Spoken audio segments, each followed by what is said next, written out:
ایک وتر کی ادائیگی کا طریقہ. عائشہ رضی اللہ تعالی عنہا سے روایت ہے، انہوں نے فرمایا کہ رسول اللہ صلی اللہ علیہ وسلم ہر 2 رکعت پر سلام پھیرتے تھے اور ایک وتر پڑھتے تھے. یعنی چاہے آپ 3 رکعتیں پڑھنا چاہتے ہیں تو 2 رکعتیں پڑھ کے پھر ایک الگ رکعت. ٹھیک. آپ نے کبھی حرم میں وتر پڑھے؟ مختلف طرح سے پڑھاتے ہیں نا. کبھی تو 3 ایٹ اسٹریچ پڑھا دیتے ہیں اور کبھی کیا کرتے ہیں 2 کے بعد سلام پھیر دیتے ہیں اور پھر ایک کھڑے ہو کے پڑھتے ہیں. تو ایک طریقہ یہ ہے. 3 وتروں کی ادائیگی کا طریقہ. نماز وتر کو مغرب کی طرح 2 تشہد کے ساتھ نہیں پڑھا جائے گا. یعنی اگر 3 وتر پڑھنے ہو تو 1 تشہد اور 1 سلام، یا پھر 2 تشہد اور 2 سلام کے ساتھ پڑھے جائیں گے. مغرب کی طرح نہیں ہونے چاہیے وتر. مغرب میں کیا ہوتا ہے 2 رکعت کے بعد آپ تشہد پڑھتے ہیں، پھر 1 رکعت کھڑے ہو کر پھر آپ نماز پڑھی کرتے ہیں. وتر میں یہ نہیں ہوگا. وتر میں کیا ہوگا 3 رکعتیں کٹھی پڑھ کے آخر میں بیٹھیں گے، ایک طریقہ. دوسرا 2 پڑھ کے سلام پھیر کے پھر ایک اور الگ پڑھیں گے. ابن عمر سے مروی ہے، انہوں نے کہا رسول اللہ صلی اللہ علیہ وسلم وتر اور 2 رکعتوں کے درمیان سلام کے ذریعے فصل فرماتے تھے اور ہمیں سلام کی آواز سنواتے تھے. ٹھیک ہے، اونچی آواز سے سلام کرتے تھے. حضرت عائشہ سے مرفوعاً مروی ہے کہ آپ صلی اللہ علیہ وسلم 1 رکعت وتر پڑھتے اور 2 رکعتوں کے بعد آخری رکعت ادا کرنے سے پہلے باتیں بھی کر لیتے تھے. یعنی جب سلام ہو گیا تو پھر اس کے بعد آپ بات بھی کر سکتے. اس سے یہ پتہ چلتا ہے کہ چاہے 3 وتر کی نیت سے آپ پڑھ رہے ہیں 2 رکعت، تب بھی اس 2 رکعتوں کے بعد کوئی بات چیت کرنی پڑے تو کر سکتے ہیں. 3 رکعتیں 1 2 3 بغیر تشہد کے 3 رکعتیں پڑھ کے تیسری میں پھر التحیات اینڈ تک پڑھنا، ایک طریقہ یہ ہے. دوسرا کیا ہے 2 رکعتیں پڑھ کے سلام پھیر کے پھر ایک اور رکعت پڑھ کے اس کو وتر بنانا. حضرت ابو ہریرہ سے روایت ہے کہ رسول اللہ صلی اللہ علیہ وسلم نے فرمایا 3 وتر نہ پڑھا کرو، 5 اور 7 وتر پڑھا کرو اور مغرب کی نماز سے مشابہت نہ کرو. ٹھیک ہے، یعنی 3 کی بجائے 5 اور 7 وتر. اس کے مطلب 3 منع ہے، 3 مغرب کے ساتھ مشابہت منع ہے بس. 5 اور 7 وتروں کی ادائیگی کا طریقہ. حضرت عائشہ سے مروی ہے کہ رسول اللہ صلی اللہ علیہ وسلم وتر کی 5 رکعتیں ادا کرتے اور ان کے درمیان بیٹھتے نہیں تھے، یہاں تک کہ 5ویں رکعت پہ بیٹھتے اور سلام پھیرتے. ایک یہ طریقہ ہے. اگر آپ 5 وتر پڑھ رہے ہیں تو 5ویں رکعت پہ. یہ جو اوپر والی حدیث میں ہے نا 3 نہ پڑھو، بلکہ اگر زیادہ رکعتیں پڑھنی ہے تو پڑھتے جاؤ آخری پہ جا کے تحیات پڑھو.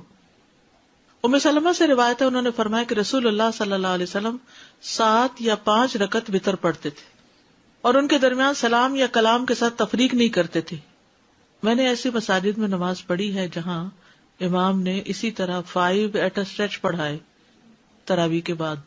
ٹھیک ہے، تو اس طرح پڑھ سکتے ہیں. 9 رکعت کا طریقہ. زرارہ بن اوفا سے مروی ہے کہ جب سعد بن ہشام بن عامر ہمارے پاس آئے تو انہوں نے ہمیں بتایا کہ میں ابن عباس کے پاس گیا اور ان سے رسول اللہ صلی اللہ علیہ وسلم کے وتر کے بارے میں سوال کیا. تو ابن عباس نے ان سے کہا کیا میں تمہیں ایسی شخصیت نہ بتاؤں جو رسول اللہ صلی اللہ علیہ وسلم کی وتر نماز کو زمین پر بسنے والے تمام لوگوں سے زیادہ جانتی ہیں؟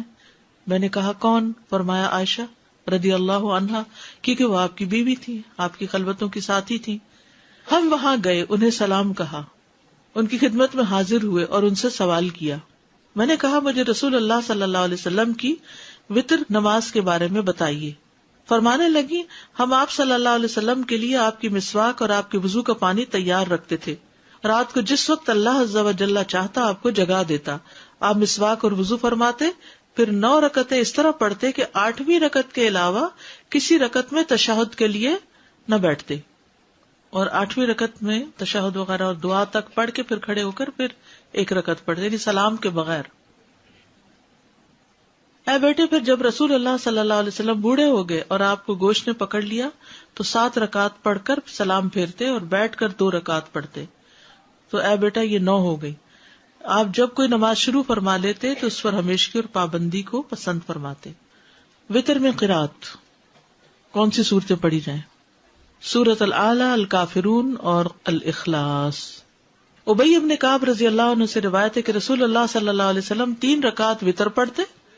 پہلی رکعت میں سبح اسم ربک الاعلی، دوسری میں قل یا ایھا الکافرون اور تیسری میں قل ھو اللہ احد پڑھتے تھے. معوذتین. عبدالعزیز بن جراج کہتے ہیں کہ ہم نے ام المومنین عائشہ رضی اللہ عنہا سے پوچھا کہ رسول اللہ صلی اللہ علیہ وسلم وتر میں کون سی صورتیں پڑھتے تھے؟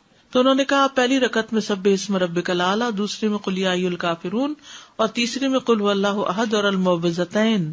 یعنی یہ بھی آتا ہے، خالی قل ھواللہ بھی آتا ہے اور اس کے ساتھ معوذتین بھی آتے ہیں. سورۃ النساء کی آیات.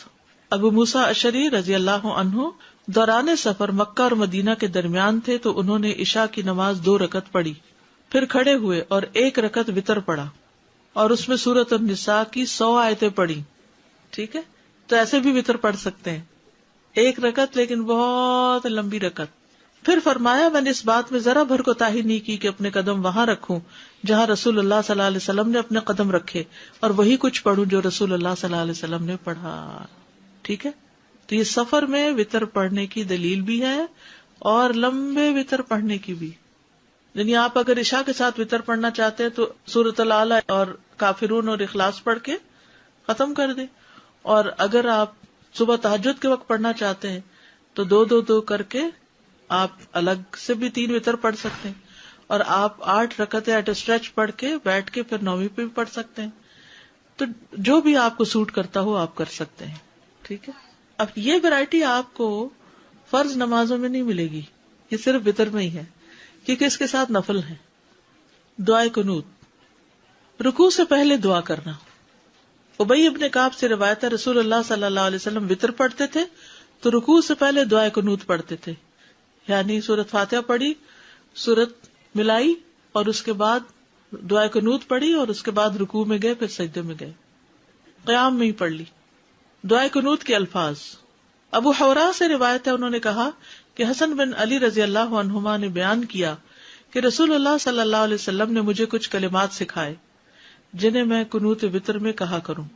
اللہم اہدنی فی من ہدیت، وعافنی فی من عافیت، وتولنی فی من تولیت، وبارک لی فیما اعطیت، وقنی شر ما قضیت، انک تقضی ولا یقضی علیک، وانہ لا یذل من والیت ولا یعز من عادیت، تبارکت ربنا وتعالیت. ٹھیک ہے. ایک اور دعا. علی بن ابی طالب رضی اللہ عنہ سے مروی ہے کہ رسول اللہ صلی اللہ علیہ وسلم اپنے وتر کے آخر میں یہ کہا کرتے تھے، اللہم انی اعوذ برضاک من سخطک وبمعافاتک من عقوبتک واعوذ بک منک لا احصی ثناء علیک انت کما اثنیت علی نفسک. اور ایک اور دعا بھی جو پڑھتے ہیں، اللہم انا نستعینک ونستغفرک ونؤمن بک ونتوکل علیک ونثنی علیک الخیر ونشکرک ولا نکفرک ونخلع ونترک من یفجرک اللہم ایاک نعبد ولک نصلی ونسجد والیک نسعی ونحفظ ونرجو رحمتک ونخشی عذابک ان عذابک بالکفار. وتر کی بعد کی دعا. وتر کے بعد کی دعا. ابی ابن کعب سے روایت ہے کہ رسول اللہ صلی اللہ علیہ وسلم 3 رکعت وتر پڑھتے، پھر جب فارغ ہوتے تو فراغت کے وقت 3 دفعہ سبحان الملک القدوس، پاک ہے بادشاہ نہایت مقدس، یعنی اللہ تعالیٰ کی تعریف بیان کرتے، یہ پڑھتے.